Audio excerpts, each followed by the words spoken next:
준비 찬송 427장 갑시다.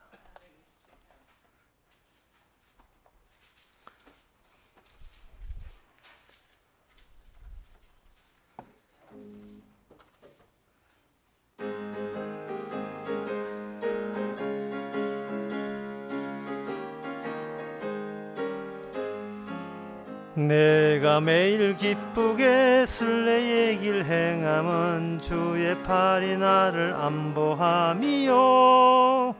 내가 주의 큰 복을 받는 참된 비결은 주의 영이 함께함이라. 성령이 계시네, 할렐루야 함께하시네. 좁은 길을 걸으며 밤낮 기뻐하는 것 주의 영이 함께함이라. 전에 죄에 빠져서 평안함이 없을 때 예수 십자가의 공로 힘입어 그 발 아래 엎드려 참된 평안 얻음은 주의 영이 함께함이라. 성령이 계시네, 할렐루야 함께하시네. 좁은 길을 걸으며 밤낮 기뻐하는 것 주의 영이 함께함이라. 나와 동행하시고 모든 염려 아시니 나는 숲의 새와 같이 기쁘다. 내가 기쁜 마음으로 주의 뜻을 행함은 주의 영이 함께함이라. 영이 계시네, 할렐루야 함께하시네. 좁은 길을 걸으며 밤낮 기뻐하는 것 주의 영이 함께함이라. 세상 모든 정욕과 나의 모든 욕망은 십자가에 이미 못을 박았네. 어두운 밤이 지나고 무거운 짐 벗으니 주의 영이 함께함이라. 성령이 계시네, 할렐루야 함께하시네.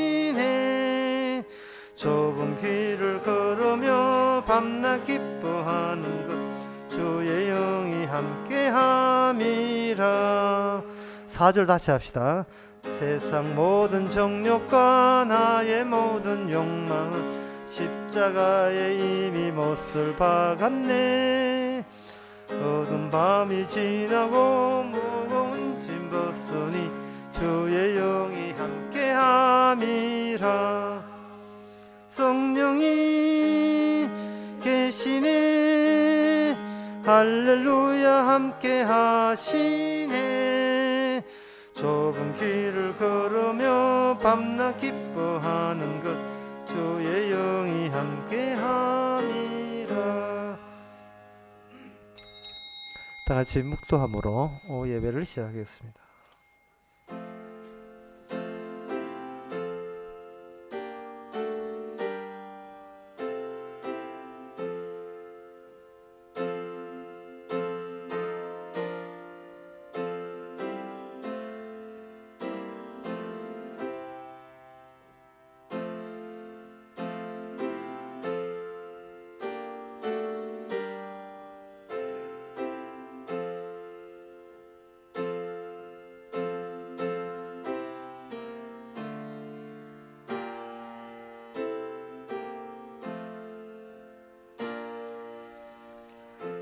여호와께서 통치하시니 만민이 뜰 것이요, 여호와께서 그룹 사이에 좌정하시니 땅이 요동할 것이므로다.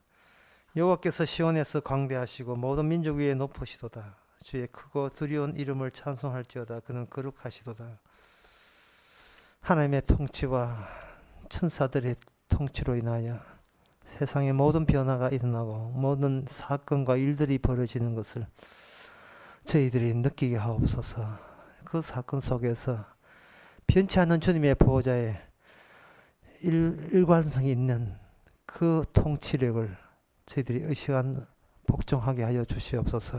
예수님의 이름으로 기도옵나이다. 아멘. 찬송가 359장 합시다. 539장입니다.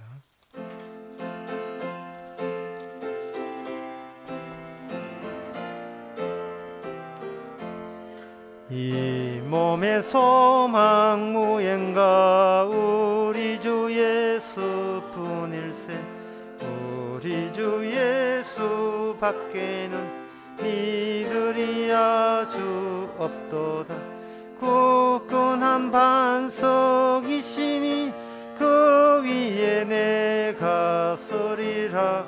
그 위에 내가 서리라. 무섭게 바람 부는 밤 물결이 높이 쓸릴 때 우리 주 크신 은혜에 소망에 닻을 주리라. 굳건한 반석이시니 그 위에 내가 서리라. 그 위에 내가 서리라. 세상에 믿든 모든 것 끊어질 그날 되어도 구주의 언약 믿사와 내 소망 더욱 크리라. 굳건한 반석이시니 그 위에 내가 서리라. 위에 내가 서리라. 바라던 천국 올라가 하나님 전에 배울 때 구주의 의를 힘입어 어여시 앞에 서리라. 굳건한 반석이시니 그 위에 내가 서리라. 그 위에 내가 서리라. 이 시간 다 함께 기도하실 때 유재성 집사님 기도하시겠습니다.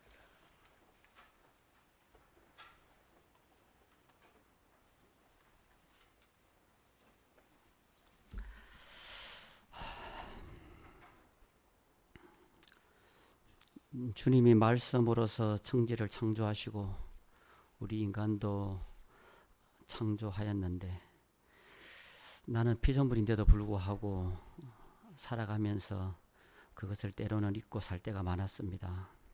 피조물로서 내 것은 없고 모든 것이 다 주님의 것인데 살면서 내 힘으로 이루고 내 힘으로 얻은 것은 내 것이라고 착각하면서 살 때가 많았습니다.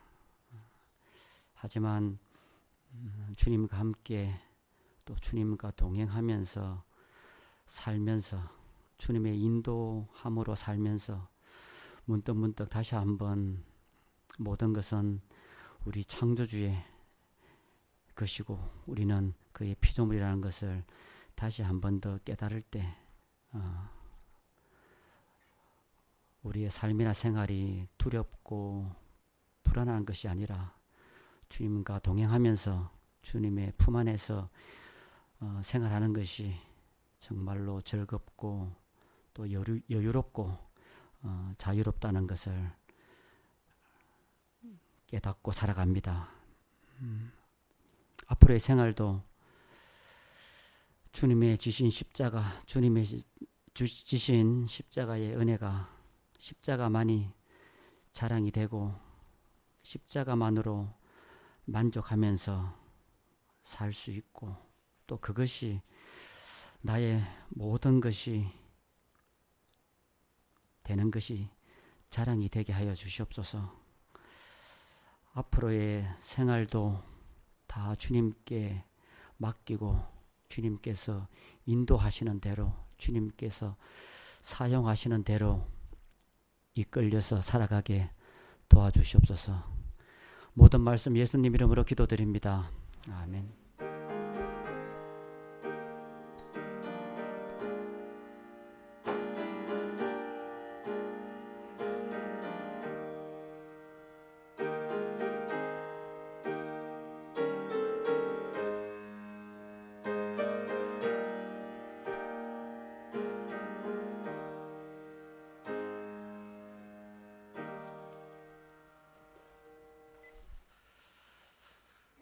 광고 없으면 하나님의 말씀 봅시다.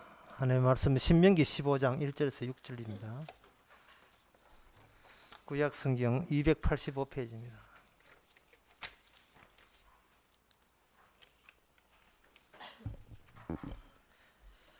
매 7년 끝에 면제하라. 면제의 규례는 이러하니라. 무릇 곧 이웃에게 구워진 채주는 그것을 면제하고 곧 이웃에게나 그 형제에게 독촉하지 말지니 이 해는 여호와의 면제니이다 칭함이니라. 이방인에게는 너가 독촉하려니와 내 형제에게 꾸인 것은 내 손에서 면제하라. 너가 만일 내 하나님 여호와의 말씀만 듣고 내가 오늘날 내게 명하는 이 명령을 다 지켜 행하면 내 하나님 여호와께서 내게 유업으로 주신 땅에서 내가 정령 복을 받으니 너희 중에 가난한 자가 없으리라. 아멘. 천국이 어디 있느냐? 참 천국이 보고 싶다. 천국을 한번 구경해보고 죽어도 소원이 없겠다. 이게 천국에 대한 염원 같은 게 누구나 있기 마련입니다. 성경은 그 천국을 하나님의 율법대로 이루어진 세계 이렇게 정의합니다. 율법대로 하나님의 법대로 이루어지는 세계다. 그럼 그 법대로 이루어진 세계에서 그러면 법이 지켜지게 되면 그 현장에서 천국이 생겨난다는 논리입니다. 그럼 그 법이 뭐냐? 그 법을 지금 오늘 우리는 15장 1절에서 지금 보게 되는 겁니다. 여러 가지 법이 있습니다. 그 중에 또 하나의 법을 우리가 보게 됩니다. 율법인데 매 7년 끝에 면제해라. 7번째 돌아오는 해에는 그저가 6년 동안 있었던 모든 빚을 다 청산하고 빚이 없는 것으로 돌려라. 이 채무자여, 채권자여. 채권자는 남한테 누굴 돈을 빌려준 사람은 제 7년째 되거든. 그 빚을 탕감해서 니 언제 내한테 돈 빌려줬는 빌려갔는데 난 니한테 돈 빌려준 생각이 안 난다. 이런 식으로 아예 그 채무 채권 관계가 소멸되도록 그렇게 조치하라 라는 법을 이렇게 이스라엘 백성에게 내려주셨습니다. 다시 이야기합니다만 천국은 뭐냐 하면 법이 법대로 완성될 때 그게 천국입니다. 그런데 그 천국이 이스라엘에게 주어졌다고 방금 제가 이야기했습니다. 이 말은 다른 나라한테는 주어지지 않았다는 이야기죠. 다른 나라한테는. 그러면 다른 나라한테는 천국을 경험할 수 있는 경험조차도 허락되지 않았다 이렇게 되는 겁니다. 그럼 제가 이렇게 하면 참 이스라엘은 참 좋겠다. 왜? 천국을 경험할 수 있는 법을 받았기 때문에 참 좋겠다라고 생각하실 거예요. 그러나 천국의 법을 받고도 지키지 못하면 그게 천국의 또 대척점에 있는 지옥이 된다는 사실을, 저주받는 그러한 상황이라는 사실을 우리가 고려해야 됩니다. 법을 받아놓고 그냥 안 받은 척 할 수는 없어요. 법을 받아놓고 못 지키면 지옥이요, 이게 지키게 되면 천국이 되는 겁니다. 하나님 이스라엘 백성들은 하나님이 계시는 천국을 접하기 위해서 하나님께서 무슨 갈고리 또는 낚싯줄처럼 엮어 놓은 것이 뭐냐? 율법이에요.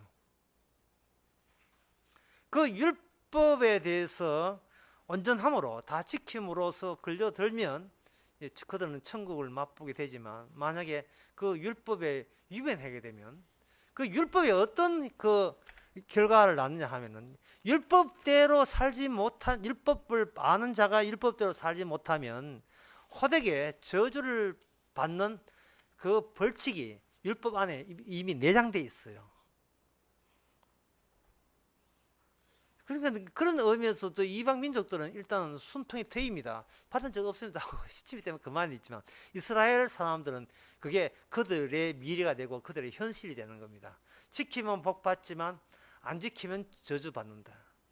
자, 그렇다면 이스라엘 백성들이 복 받은 적이 있느냐라는 질문이 유효할까요? 아니면 그들이 저주받은 질문이 있느냐라는 것이 유효한 질문이 되느냐 할 때, 우리가 아다시피 인간은 법을 완전히 지킬 수가 없습니다. 그래서 저주받은 그러한 역사를 살게 됩니다. 그렇다면 이 질문을 다시 하겠습니다. 저주받을 수밖에 없는 이스라엘 사람 중에서 이스라엘 역사 가운데 복받은 적이 있느냐라는 질문을 다시 던져보는 거예요.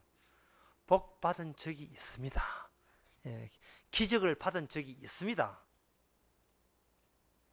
어떤 경우냐 하면 그들이 할 수 있는 모든 가능성을 놓아버렸을 때, 그들이 할 수 있는 모든 행위에 의미를 두지 않았을 때, 자기 가치가 묵살될 때에 그 현장을 다시 돌아보니까 그것이 은혜의 현장이요 천국인 것을 그때 그들은 잠시 맛보게 됩니다.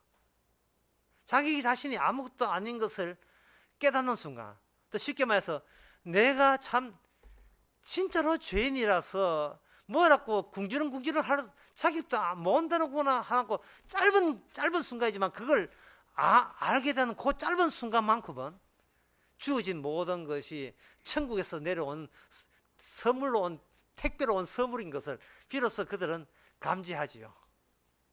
근데 그 선물을 느끼는 순간 역시 나는 받을 만해 라고 자기 자신을 다시 등장시켜 버리면 그것이 그 축복은 사라지고 그게 저주의 물건들이 되는 겁니다. 그 부부 사이도 그렇잖아요. 우리가 부부 되기 위해서 서로 남녀가 사귈 때는 열심히 사깁니다. 그런데 일단 부부가 되게 되면 사귀는 것을 멈추는 경우들이 많아요. 특히 남자들이 그래요. 사귀어서 결혼했으니까 이제는 안 사귀어도 된다고 생각하는데, 여자는 그 사귈 때 좋았던 감정을 결혼하고도 계속 요청하게 됩니다.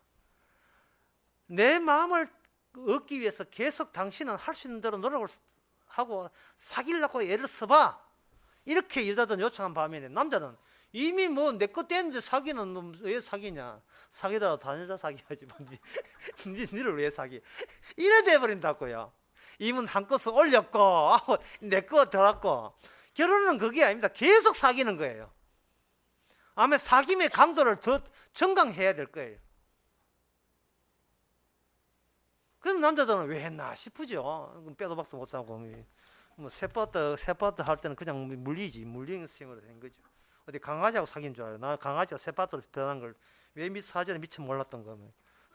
물면 안 놓는데 놓을 수가 있습니까? 녹으면 죽는데. 이걸 왜 그러냐 하면은, 결혼이라는 것은, 잠깐 줄여합시다. 결혼이라는 하는 것은 본인이 사라지는 거예요. 그걸 오늘 본문에서 면제라는 게 면제. 율법 속에는 면제 요소가 있을 때 그 면제 당함에 합류하지 아니하면 율법이 주는 천국의 맛을 볼 수가 없습니다. 율법은 복을 내가 소유하라고 율법을 준 게 아니고, 그 율법에 의해서 복 받을까 말까 하는 그 내 자체가 면제되는 요소에 함께 휩쓸려 가버리는 거예요.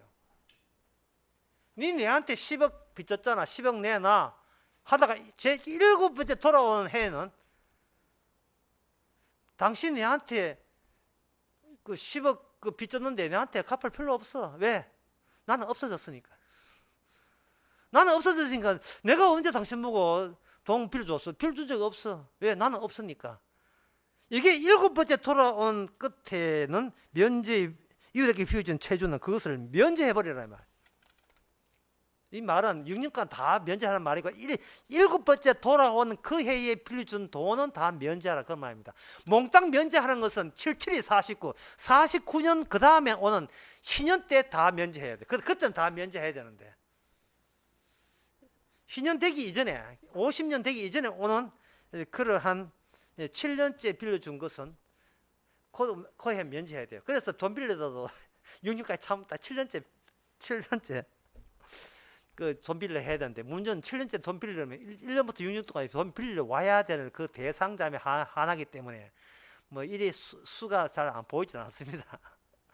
7번째 돈 빌릴 것은 7번째 그 해의 것은 면제해줘라. 그렇게 되는 거죠. 그 면제하게 되게 되면 이걸 율법을 이 면제를 왜 인간의 일상은 이걸 왜 못 지킬까? 첫째 10억 빌려가고 두 번째 10억 해가 60억 빌려가고 일곱 번째 70억 빌려왔는데 일곱 번째 10억은 빼주고 60억 갚아라.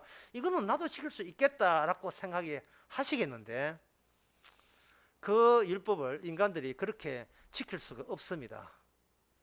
그것은 왜 하나님께서 일곱 번째 그것을 왜 면제하라는 그 이유도 모르면서 형식적으로 그냥 기계적으로 면제해 주는 것은 율법 지킨 게 아닌 게 됩니다. 그 율법의 정신을 해서 율법의 정신 그 바깥에서 형식적으로 지킨 게 되기 때문에 그거는 율법을 지키게 못 지킨 게 돼요. 11조도 마찬가지. 10분의 1 된다고 11조 지킨 게 아닙니다. 그러면 왜 하나님께서 일곱 번째 날에는 이렇게 그 빚을 탕감해 줘라 하느냐? 이유가 뭐냐 하면은 그 땅이 있는데 그 땅과 그 모든 이스라엘 소유권자가 인간이 아니고 인간 속에 있는 개별자가 아니라 하나님이 소유권자이기 때문에 그렇습니다. 하나님께서 모든 채물권을 그 채권을 갖고 있어요. 모든 원리를 하나님이 홀로 갖고 있습니다. 그게 바로 천국이에요. 처음에 천국이 보고 싶은 장 물었죠. 천국은 뭐냐면 모든 권리가 나에게 없고 하나님께 모든 권리가 있는 그 상태가 그게 천국입니다. 그것을 만약에 거부한다면 그것이 지옥이에요. 왜 지옥이냐 하면은 권리자가 이미 확정이 땅땅땅 확정이 되어 있는데 그 틈새에 지가 끼어들어서 이거는 내 겁니다 이렇게 돼버리면 니 맞을래? 이렇게 되면 그 맞는 게 저주가 되거든요. 사스 저주를 사요 인간들이. 자꾸 내 거라고. 그러면 권리가 내한테 없으면 그럼 난 아무것도 안 하면 되겠느냐? 아무것도 안 한 게 아니고 주님의 권리에 따라서 그것을 지시대로 움직여야 돼요. 요한계시록에 보게 되면 사람이 죽은 영혼들이 산다고 했는데 그 죽은 영혼들이 어떤 영혼이냐 하면 주님의 지시에 따라서 죽었던 자들의 영혼입니다. 주님의 지시에 따라서 죽게 되게 되면 자기 지시에 따라서 죽었던 사람은 주께서 자 일어나 빨리 일어나 자 부활체계 일어나 하고 다시 부활시켜 주는 거예요. 혼자 지가 자살한다고 일어나 하지 않습니다. 살고 싶더라도 주의 지시에 따르면 죽어야 되고 죽고 싶더라도 주의 지시가 따르면 계속 살아남아야 돼요. 왜? 그 주도권이 오직 주님에게만 신약에는 신약에는 예수님에게만 모든 주도권이 있기 때문에 그렇습니다. 그래서 그 빚이든 돈이든 땅이든 그 주인이 일곱 번째 해에 빌려준 것은 안 받지 마라고 주도권이 자기 주인 행세를 해버리면 그 시킨 대로 안 하면 되거든요. 그게 율법 지키는 거예요. 나는 당신의 종입니다. 시킨 대로 할 뿐이지 제가 쟤한테 하는 권리는 전혀 없습니다. 이게 바로 율법의 정신입니다. 그러면 일곱 번째 그러면 우리 생각이 이래요. 처음부터 이제 제 일곱 번째 돌아온 날에 1월 4일 날 돈 빌리도라는 그런 일까지 깔끔하게 없었으면 좋겠다. 돈 빌리도라는 것은 생겨버리고 연말에 그런 거 돈 빌려줬다 티내지 마라.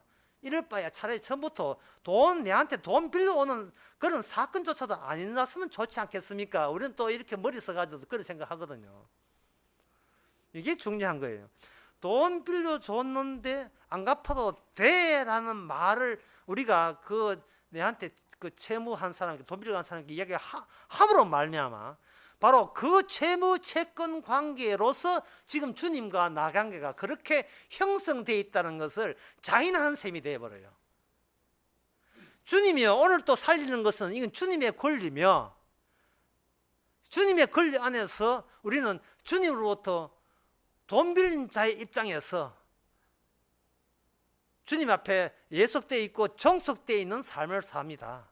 이제는 날 죽든 살든 그 모든 권한은 주님에게 있습니다라는 그런 고백을 우리가 그런 채무 채권 관계 속에서 놓여 있다는 것을 주께서는 이 율법을 통해서 이 7번째 면제하는 걸 통해서 우리에게 통보해 주는 거죠. 자, 그러면 설교를 처음부터 다시 하겠습니다. 처음에 뭘 했냐면 천국이 어디 있습니까? 참 보고 싶습니다 하는 쪽으로 제가 이야기했죠. 그러면 그 이야기를 확대해 봅시다.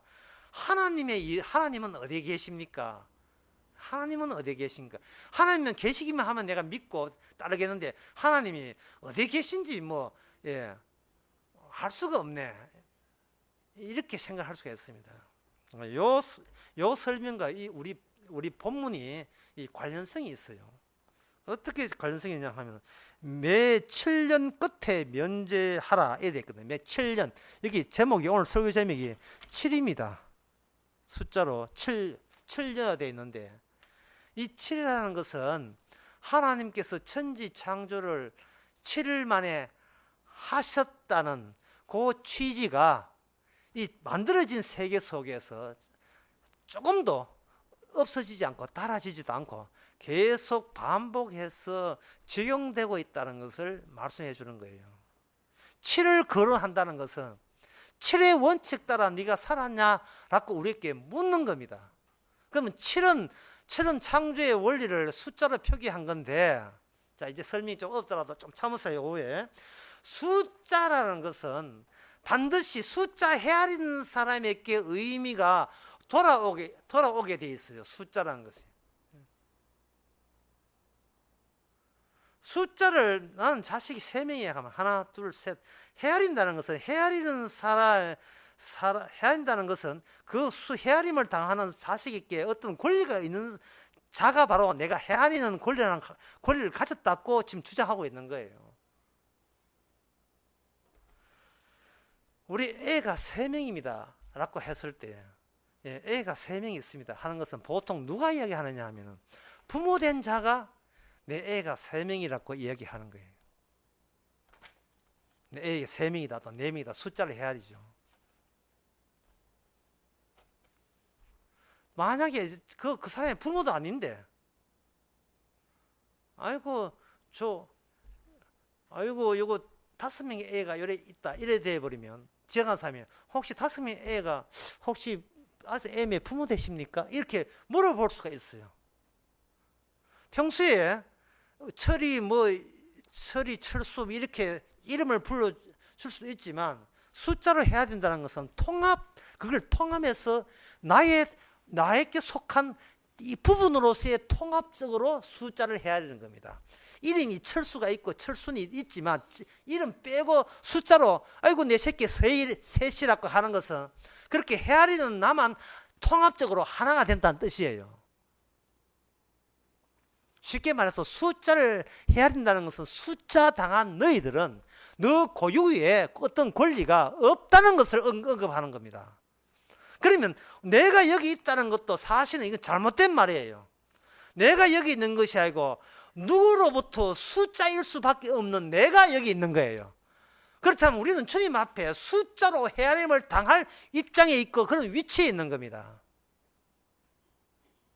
주님께서 천지사는 7일 만에 창조함으로 말미암아 너의 고유의 너 자신만의 이름을 너한테 붙일 자격이 아예 없는 거예요. 결국은 너는 나에게 속한 일부로서 숫자로만 평가되고 숫자로만 판단될 대상에 불과하다는 겁니다.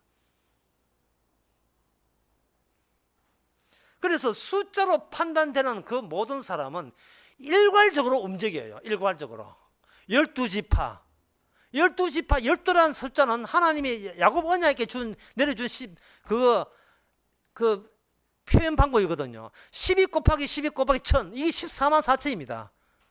그 속에는 뭐냐면 하나님만이 너희들을 천국 백성 되게 한 권한이 있다는 것을 10이라는 숫자를 표기하면서 집어넣는 거예요. 그 말은 뭐냐 하면 사적인 노력과 개인적인 역량으로 구원받는 게 아니라는 것이 그 안에 같이 담겨 있는 거예요. 12로 또는 7로 애들은 그 학급에서 명찰을 달지요.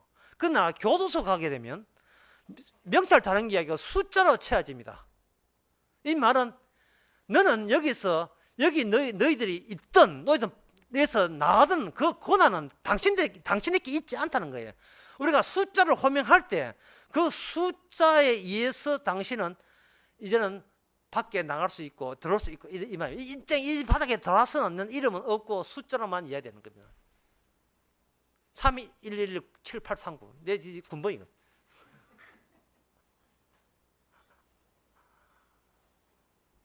죽음은 이름이 아니고 죽음은 그 군번으로 말하는 겁니다. 여기서 이미 하나님의 법에 의해서 축복받든지 아니면 저주받든지 우리가 선택할 수 없는 선택이 강요당한 선택에 의해서 점점 더 하나님의 세계, 하나님의 깨한 계획으로 우리가 닮아갈 것이에요. 그러나 이 숫자로 호칭되는, 숫자로 지목되면 그 숫자 속에서 뭐냐 하면은 하나님만이 주가 되시고 모든 권리는 하나님에게만 있다는 내용이 율법을 통해서 우리에게 제공될 때에 인간의 자존심은 거기에 허락하지 않습니다. 인간은 거기에 반발합니다. 이 법은 나도 지켰습니다. 7번째 해에 있는 빚은 내가 탕감했습니다. 그렇게 나만의 고유 권리를 우리에게 허락하소서 일어나와요. 그러면 11조 하고도 지옥 가고 7번째 해에 면제해주고도 지옥 가요. 하나님은 말합니다. 너희는 이스라엘이라는 위치를 네가 일반 사람과 혼동하지 말라는 거예요. 여기에 보면 여기 3절에 보세요. 이방인에게는 네가 독촉하려니와 네 형제에게 꾸인 것은 내 손에 면제하라 되었어요. 7번째 해에 면제하는 것은 이방인에게 해당되는 것이 아니고 이스라엘 사람에게만 해당되는 겁니다. 이렇게 되면 이스라엘 속에서 나는 내 혼자 산다는 말은 이스라엘 속에서는 해서는 안 된다는 거죠. 네가 이스라엘 백성 같으면 하나님 때문에 산다 이래야지. 나는 내가 노력해서 네보다 낫다는 소리를 해서는 안 돼요. 너는 가난하고 내가 부자 된 것은 너를 지으신 하나님 때문이지 내 때문에 내가 잘나서 훌륭해서 부자 된 게 아니라고 해야 돼요. 가만 듣고 보면 약 올리는 이야기가 되죠. 니는 가난이 팔자라서 가난해야 되고 나는 부자 될 팔자라서 부자 되었어. 그러니까 내한테 질투하지 마. 기붙지 마. 나도 이게 부자 된 것도 나도 힘들어 죽겠어. 나도 내 마음대로 안 돼. 이게 약을 오르는 건지 지금 자랑질 하는 건지 들어보면 참 구분이 안 되죠. 이스라엘 특징은 그렇습니다. 가난이든 부자든 모든 사람은 율법에 일괄적으로 혜택이 있게 되어 있는데 왜 이스라엘이 망했느냐? 이스라엘 망한 이유가 우상을 섬기기 때문이고 그 우상을 섬기게 되면 안에 계급이 생겨버려요. 소위 내가 열심히 우상을 열심히 신에게 잘 했기 때문에 부자 됐다는 부자와 가난한 자가 격리가 되어버리면 이웃을 사랑하라는 법의 위치가 되면서 내부적으로 가난한 자의 권리를 부자가 다 뺏어간 셈이 됩니다. 그러면 선지자들은 가난한 자의 편에 서서 사실은 가난한 자의 편에 서는 아니고 주님 편에 서서 가난한 자를 돕지 않았기 때문에 너희들은 부자들은 망한다 이렇게 되는 겁니다. 그게 계속해서 이스라엘의 원리를 율법으로 유지를 하려는 거예요. 자, 그렇게 된다면 지금 제가 처음에 설교할 때 얘기한 게 천국이 보고 싶습니다. 하나님 보고 싶습니다. 이게 보고 싶다. 죄지면 죄지을수록 그 보고 싶다는 점점 더 가까이 지금 내항하고 있는 것으로 여러분 생각하시면 되는 겁니다. 왜냐하면은 내가 내 덕으로 내가 잘났기 때문에 내가 가난한 자는 나는 이스라엘 내부에서 가난한 자는 나는 뭐 개무시하고 살겠다 이렇게 할 때에 그것은 일종의 뭐냐 하면은 하나님이요 신이시여 이건 내 거니까 손대지 마시고 가난한 자에 대한 어떤 언급은 내가 밀치겠습니다. 밀어내는 거예요. 밀어내게 되면 밀린 쪽과 밀어내는 쪽이 여기 경계선에 성립됩니다. 자, 천국은 어디 있느냐? 하늘에 있겠지. 주님 어디 있느냐? 하늘에 있겠지. 천만의 말씀입니다. 히브리서 13장 12절에 보면 이렇습니다. 13장 12절에 보면 그러므로 예수도 자기 피로서 백성을 거룩게 하려고 성문 밖으로 고난을 받으셨느라. 밖으로 밀려갑니다. 성문 밖이 뭐냐? 쓰레기장이에요. 그 쓰레기장으로 밀려갑니다. 그걸 어떻게 했나? 그게 바로 지옥이라는 곳에 주님이 거기에 가요. 이스라엘 백성들이 떠미는 곳에 주님이 거기에 계십니다. 떠밀리죠. 사실은 떠밀리는 거예요. 천국이 보고 싶다. 지옥이 보고 싶다. 그걸 달리하면 율법의 완성이 어떤 모습인지 보고 싶다. 같은 말이에요. 율법의 완성이 보고 싶습니까? 그렇다면 나의 욕심으로 떠밀린 그런 현상과 그런 일들이 일어날 때 바로 그쪽이 바로 천국이 멀리 있는 것이 아니고 우리 가까이 천국이 우리를 고발하고 있구나 하는 것을 발견하게 될 것입니다. 숫자가 모든 것을 통일한다 했죠. 베드로전서 이 5장 9절에 보면 이런 말씀이 있습니다. 5장 9절에 보면 너희는 믿음에 굳게 하여 저를 대적하라. 이는 세상에 있는 너희 형제들도 동일한 고난을 당한 줄 알미라. 동일한 고난. 고난을 동일하게 봤는데 그 동일한 고난이 어디서 나온 고난이냐 하면 세상으로부터 밀리는 고난이에요. 다시 말해서 예수님이 당했던 고난이고, 예수님은 누구냐? 율법의 완성이고, 결국은 이 땅에서 천국은 보고 싶다고 하면서 사실은 천국을 떠밀고 있는 건 자는 누구냐? 바로 우리 자신들이 천국을 떠밀고 있는 셈이에요. 그래 놓고 천국이 어디냐? 하늘을 살피고 있습니다. 이걸 오늘 우리에게 사도 바울의 복음에 적용시키면 내가 나를 못 살게 울어요. 내가 좀 편하게 살고 싶은데 왜 또 내가 또 그런 또 말썽을 일으켜? 나는 내 때문에 못 살겠다. 주님이 은혜로 지어준 나와 기존의 애굽적인 생활, 돈만 있으면 살겠다고 고집부리는 나와 이게 내 안에서 계속 충돌을 일으킵니다. 그래서 누가 누구를 자꾸 나가라 하냐 하면 옛날에 살던 돈만 있으면 최고다는 그것이 나는 주님의 용서받아 살아 하는 그것을 계속해서 내가 구박하는 거예요. 내가 시험의 짓을 하는 겁니다.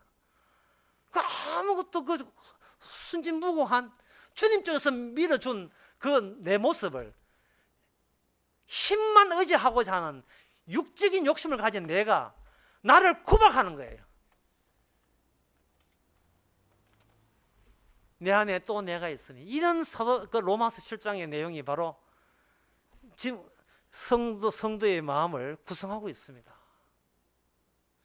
일곱 번째 돈 빌린 것은 그거는 갚아라고 닥달내지 마라.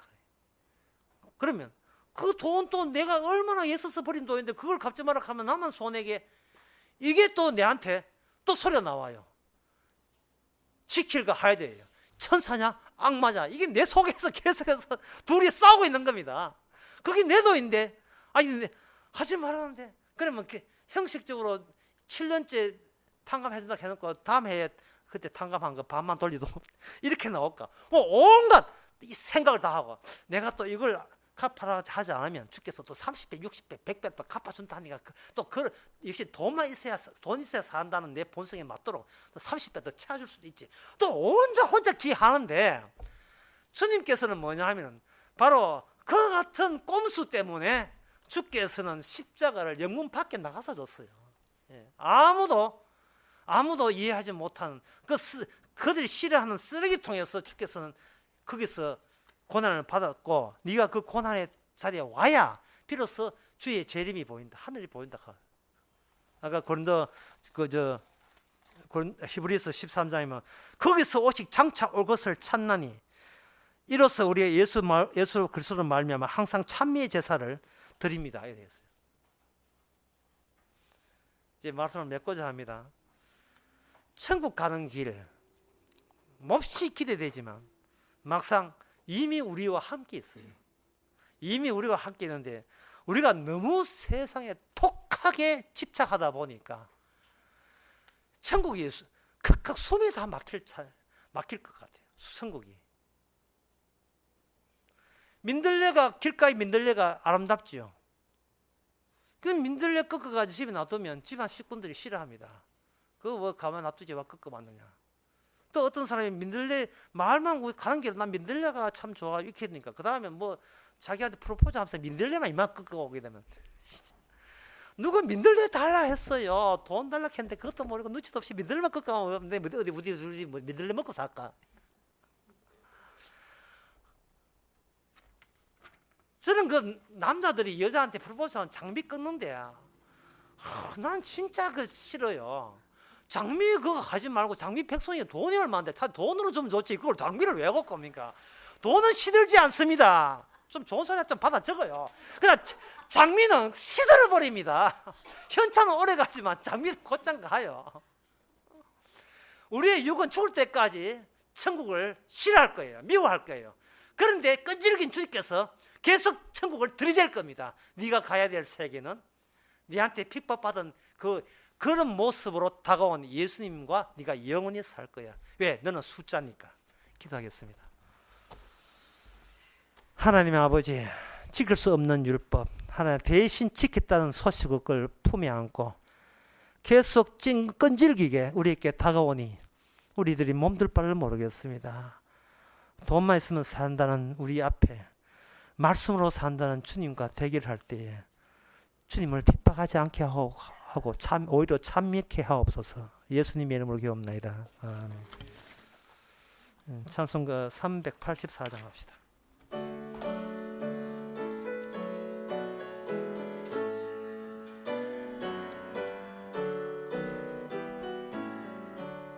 내 주는 강한 성이요 방패와 병기 되시니 큰 환난에서 우리를 구하여 내시리로다. 옛 원수 마귀는 이때도 힘을 써 모락과 군세로 무기를 삼으니 천하에 누가 당하랴. 내 힘만 의지할 때는 패할 수밖에 없도다. 힘 있는 장수 나와서 날 대신하여 싸우네. 이 장수 누군가 주 예수 그리스도 만군의 주로다. 당할 자 누구랴. 반드시 이기리로다. 이 땅에 마귀 들끓어 우리를 삼키려 하나. 겁내지 말고 섞어라. 진리로 이기리로다. 친척과 재물과 명예와 생명을 다 빼앗긴데도 진리는 살아서 그 나라 영원하리라. 아멘. 기도합시다. 지금은 우리 주 예수 그리스도 은혜와 하나님의 크신 사랑과 성령의 충만하심이 나의 가치를 보지 않고 주님의 자신의 가치를 위해서 계속 은혜 주고 왔음을 이제는 깨닫게 된 모든 성도에게 주의 이름을 축원하나이다. 아멘.